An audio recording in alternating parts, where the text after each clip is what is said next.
I still remember the day I got the keys to my dream home.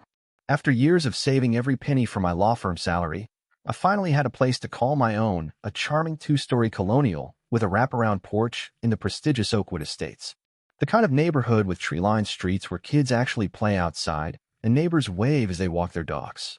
This is it, I thought, standing in the empty living room that first day, sunlight streaming through the bay windows. At 32, I felt like I'd finally made it. No more apartment living. No more sharing walls with strangers who thought 3 a.m. was the perfect time to practice their amateur DJ skills. The first 2 weeks were bliss. I unpacked, arranged furniture, and even planted some flowers along the walkway. My neighbor to the right, Harold, a kindly 76-year-old widower, brought over homemade banana bread and welcomed me to the neighborhood. "You're going to love it here, David," Harold said, his eyes crinkling at the corners. "Just watch out for the HOA. Victoria runs a tight ship." I laughed it off. I'd lived in condos with strict HOAs before. How bad could it be? I was about to find out. It started on a Saturday morning. I was enjoying coffee on my new porch when a shadow fell across the doorway. A woman stood there, perfectly coiffed silver hair, designer sunglasses perched on her nose, clipboard in hand. She didn't smile. "You must be the new owner," she said, her voice carrying the artificial sweetness of saccharin. "I'm Victoria Harrington, president of the Oakwood Estates Homeowners Association." I stood to shake her hand, but she was already making notes on her clipboard. "Your garbage bins are visible from the street," she said, not looking up. "Section 8, Paragraph 4 of the HOA covenant clearly states all refuse containers must be stored out of sight except on collection days." I blinked, caught off guard. "Oh, I'm sorry. I just moved in and your mailbox," she continued as if I hadn't spoken, "is the wrong shade of forest green. It's at least 2 shades too light. That'll need to be repainted within 72 hours. "I didn't even know there were different shades of forest green," I said, attempting a joke. Victoria finally looked at me over her glasses. "Ignorance of the covenants is not an excuse, Mr. James. I'll email you the violation notices. I expect prompt compliance." Before I could respond, she was already walking away, her heels clicking sharply on the sidewalk as she moved on to inspect her next victim. That night, I received an email with not 2, but 7 violation notices. Apparently, my welcome mat was non-regulation, my porch light fixture was unapproved, and the flowers I'd planted were invasive species. Each violation came with a $50 fine. I fixed everything within the week, repainting the mailbox 3 times before getting the exact shade of forest green approved. I replaced the flowers with HOA-sanctioned varieties and purchased the standard-issue welcome mat from the HOA's approved vendor, which happened to be Victoria's sister's home decor shop. "You've entered the Victoria zone," Harold warned me over the fence as I installed my new hideously expensive porch light. "Once she has you in her sights, it never ends." I was determined to prove him wrong. I was a rule follower by nature. It's what made me a good attorney. I studied the HOA covenant, all 147 pages of it, and made sure every inch of my property was in compliance. For 2 blissful weeks, there were no violation notices. Then came the letter about my oak tree. The magnificent 100-year-old oak tree that had been one of the main selling points of the property. "The tree's canopy extends beyond your property line by approximately 18 inches, Victoria wrote. "This constitutes an encroachment. The tree must be trimmed back or removed within 10 business days. I hired an arborist who confirmed trimming the tree as requested would likely kill it.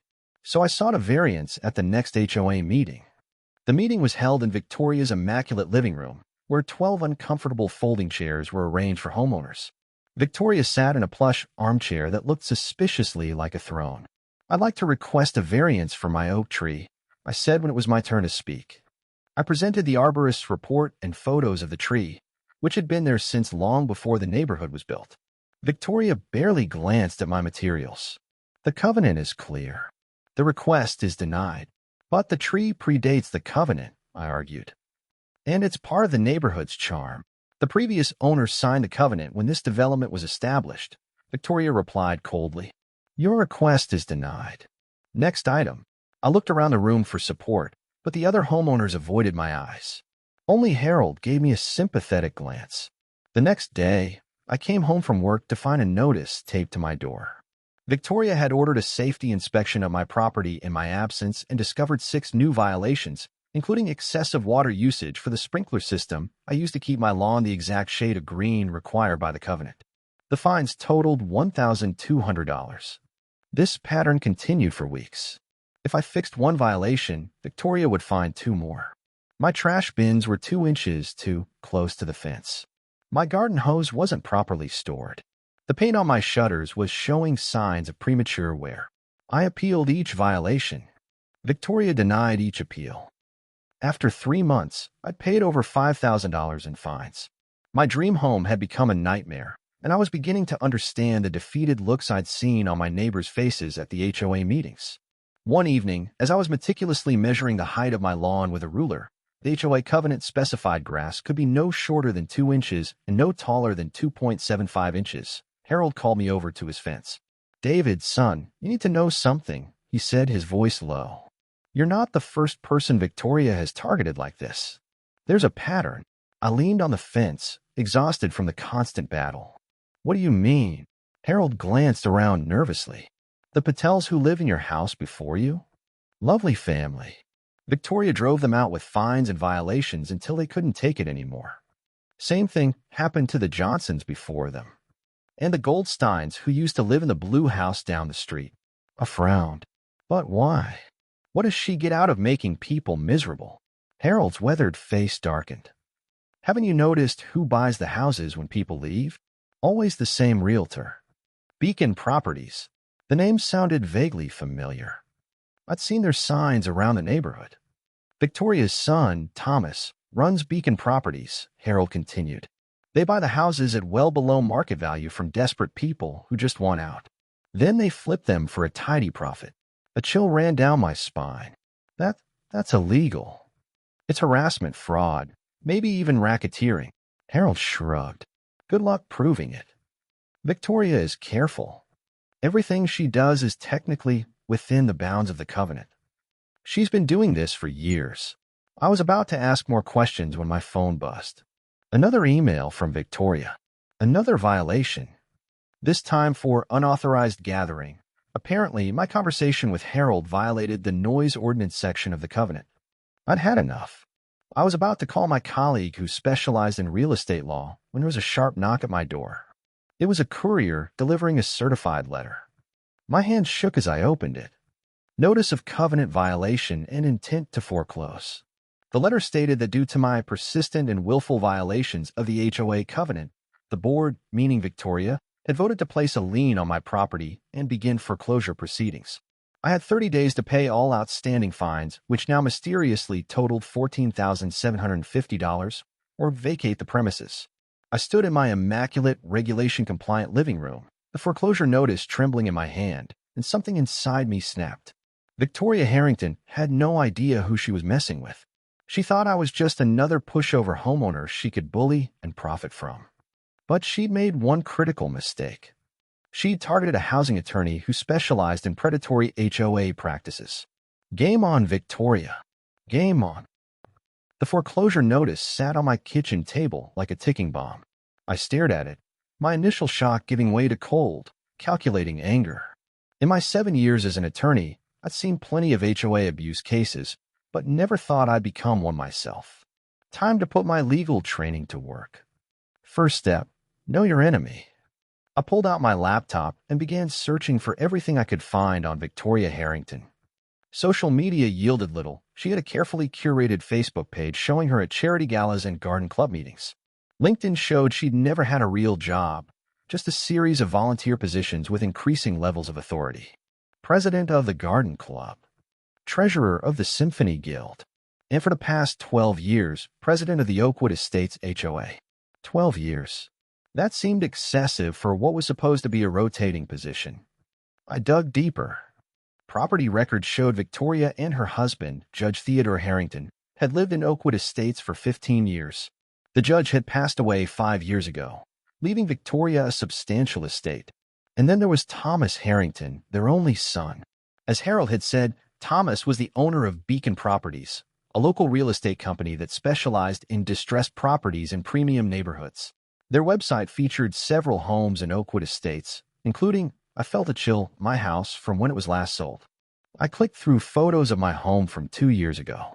The Patels had kept it beautiful, with colorful gardens and children's toys neatly arranged on the porch. According to the listing, Beacon Properties had acquired it in a private sale and then completely renovated it to meet the exacting standards of the neighborhood.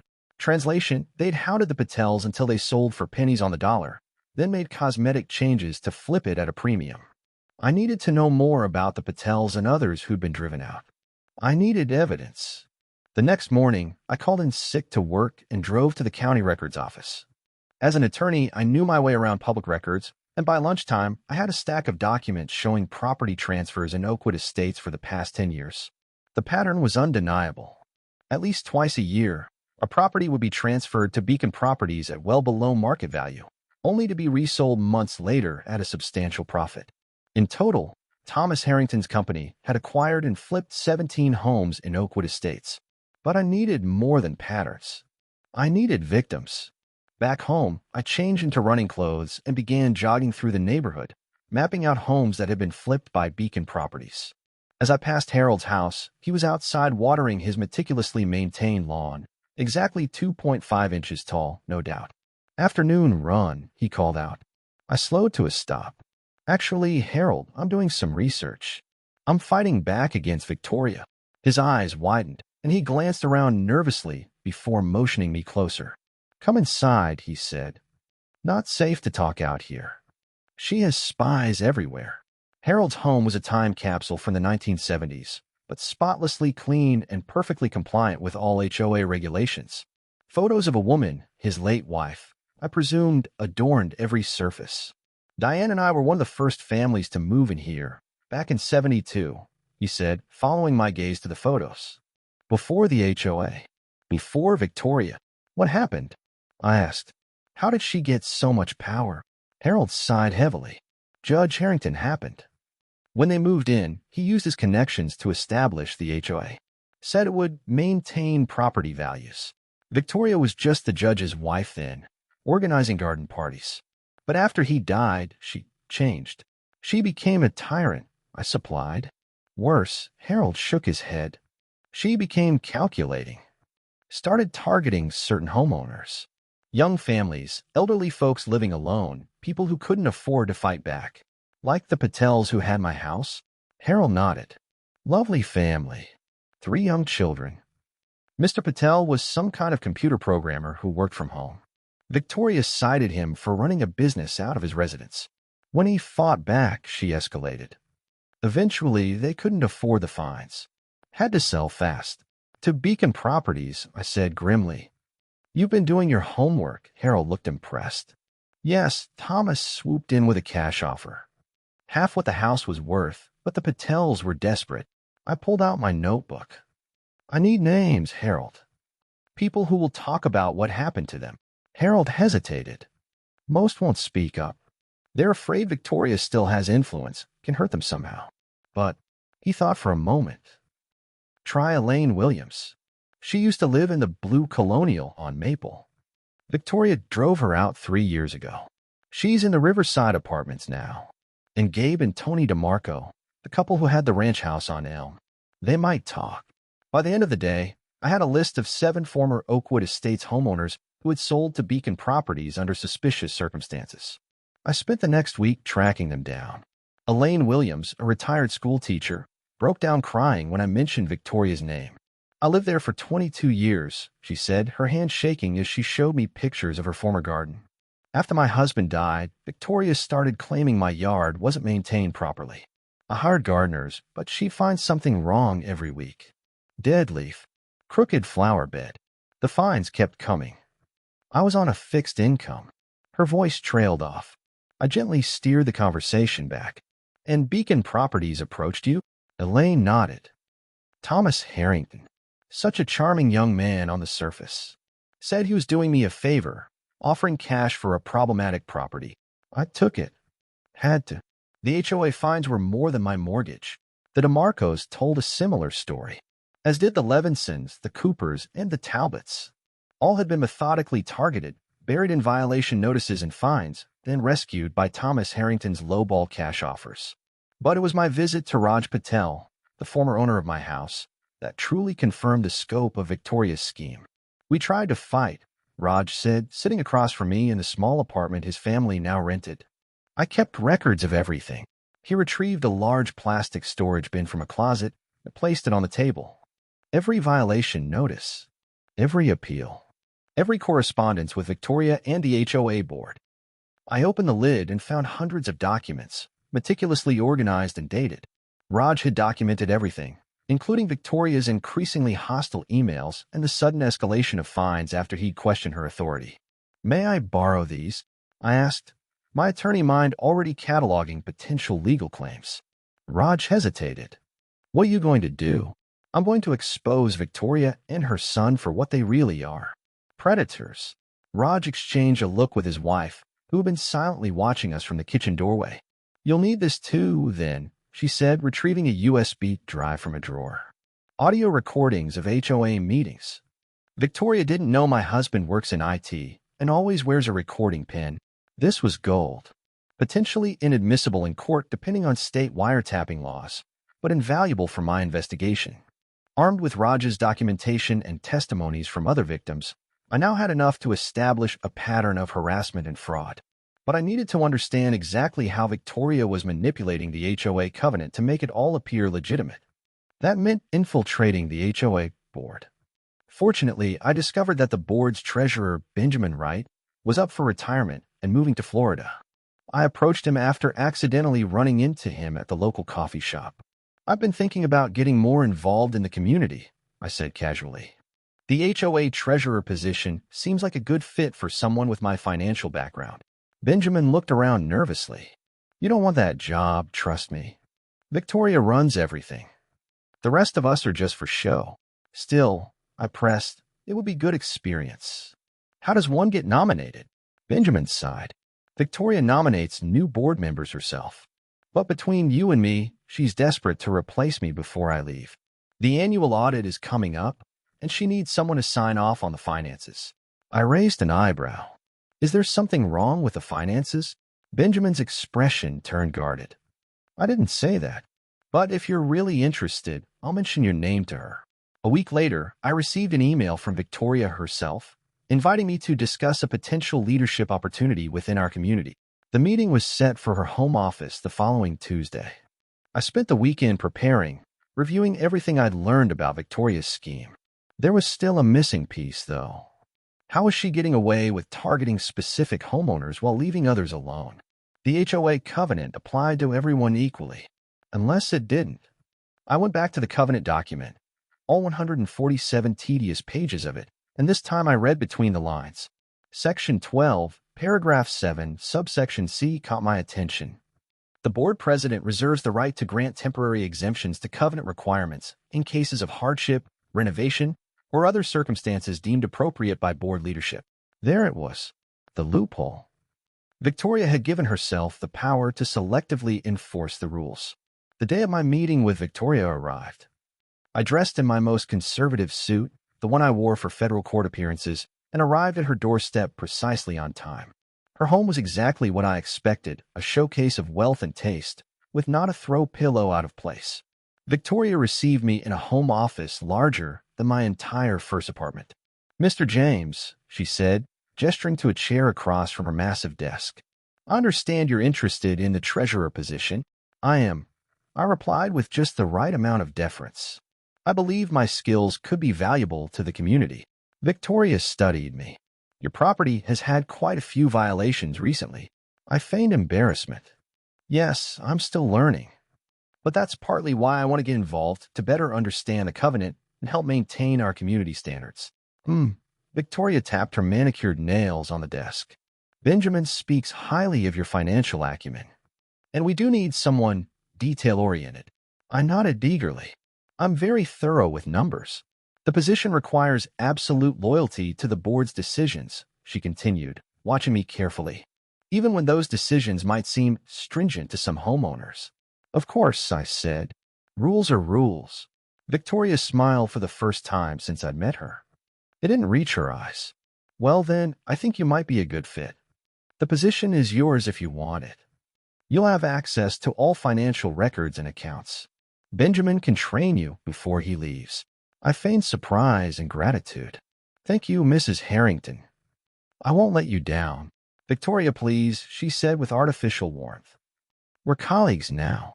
As I left Victoria's house with the HOA financial records tucked under my arm and the treasurer's login credentials in my pocket, I felt a surge of triumph.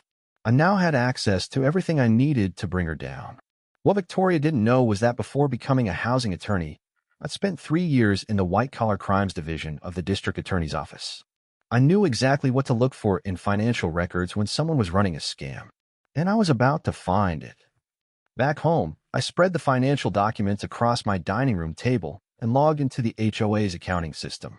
It didn't take long to spot the irregularities. Selective enforcement wasn't Victoria's only scheme. The HOA finances were a mess of inappropriate expenditures, misallocated funds, and suspicious transfers to consulting companies that appeared to exist only on paper. I cross-referenced the bank statements with the property records I'd gathered. Each time a homeowner was forced out and Beacon Properties acquired their home, a community improvement project would appear in the HOA financials. The amounts varied, but they always represented about 10% of the profit Thomas made on the subsequent property flip. Victoria was getting kickbacks from her own son, laundered through the HOA accounts. I was so engrossed in the financial records that I almost missed the sound of a car slowing in front of my house. I peeked through the blinds to see Thomas Harrington himself, sitting in a luxury SUV, staring at my property. He made a call, spoke briefly, then drove away. The next morning, I received another violation notice. This one claimed my home's foundation showed signs of structural deficiency and required an emergency inspection by a board-approved contractor. It was escalating faster than I'd anticipated. Victoria was making her move, but now I knew her entire playbook. And I had something none of her previous victims had: the legal knowledge to fight back, evidence of her crimes, and a plan to expose her scheme to everyone. As I prepared for the confrontation ahead, my phone rang. It was Harold. "David," he said, his voice shaking. "You need to be careful. Thomas was asking questions about you around the neighborhood. I think Victoria knows you're onto them. Let her worry," I replied, a cold determination settling over me. I'm ready for whatever she tries next. Little did Victoria know I wasn't just gathering evidence for an HOA dispute. I was building a criminal case, and the trap was about to spring shut. The chess pieces were set. Victoria had made her move with a foundation violation notice, and now it was my turn. After weeks of gathering evidence and building relationships with her victims, I was ready to spring my trap. My plan required perfect execution and just the right bait. Victoria wasn't going to fall for anything subtle. I needed something that would trigger her predatory instincts immediately. "You're doing what?" Harold asked, his eyes wide with disbelief when I explained my strategy over coffee in his kitchen. "Creating the perfect violation," I said, spreading out my sketches on his table. "Something so outrageous that Victoria won't be able to resist coming to document it herself." The violation in question? A garden gnome. Not just any garden gnome, a 3-foot-tall, neon-painted monstrosity wearing sunglasses and a Hawaiian shirt, giving 2 thumbs up. According to Section 15 of the Covenant, garden ornaments were strictly limited to tasteful sculptures not exceeding 12 inches in height, in neutral earth tones only. This gnome violated at least 7 different Covenant provisions. "You're insane," Harold muttered, but I could see the glimmer of hope in his eyes. "She'll slap you with a maximum fine immediately." "That's what I'm counting on," I replied with a grim smile. The next day was Saturday, prime violation hunting time for Victoria. At exactly 7:30 a.m., I placed Big Tony, as I'd come to call my gaudy gnome, front and center in my yard, positioned strategically beneath my oak tree where he couldn't be missed from the street. Then I activated the hidden cameras I'd installed around my property the previous night, focusing especially on the garden area. As a final touch, I placed an official-looking document labeled Attorney-Client Privileged HOA Litigation Strategy in a folder on my porch swing. The folder contained nothing but blank pages, but Victoria wouldn't know that until she opened it, which would constitute trespassing and illegal access of private documents. I retreated inside, turned on my monitors, and waited. Victoria's predictability was almost disappointing. At precisely 9:17 a.m., her silver Mercedes glided to a stop in front of my house. She emerged wearing designer gardening attire, carrying her clipboard and a digital camera. The show had begun. Her reaction to Big Tony was everything I'd hoped for. She physically recoiled, then quickly regained her composure, and began photographing the gnome from multiple angles, making furious notes on her clipboard. Then she noticed the folder on my porch swing. Through my hidden microphones, I heard her mutter, "What's this? HOA litigation?" She glanced around furtively, then climbed the steps to my porch and picked up the folder, opening it to scan the contents. Her confusion at finding blank pages was evident just as she noticed the small type at the bottom of the first page. "By opening this folder, you acknowledge you are trespassing on private property without permission." Victoria dropped the folder like it had burned her. But she wasn't finished. Her next move surprised even me. She stepped off my porch and began walking around the side of my house toward the backyard. "Perfect," I whispered, switching camera views to follow her. In my backyard, Victoria began meticulously documenting everything: the height of my grass, the spacing of my patio furniture, even the bird feeder hanging from a tree branch. Then she did exactly what I needed. She used a measuring tape to confirm my fence was 6 feet tall, not the 5 feet 8 inches specified in the covenant. All of this, the trespassing, the unauthorized inspection, the illegal access to my documents, was being recorded from multiple angles. But the coup de grace came when Victoria pulled out her phone and called someone. "Thomas, it's Mother. I found another one for you. This lawyer, James, yes, the new one. He's in violation of at least 15 covenant provisions. I'm expediting the foreclosure.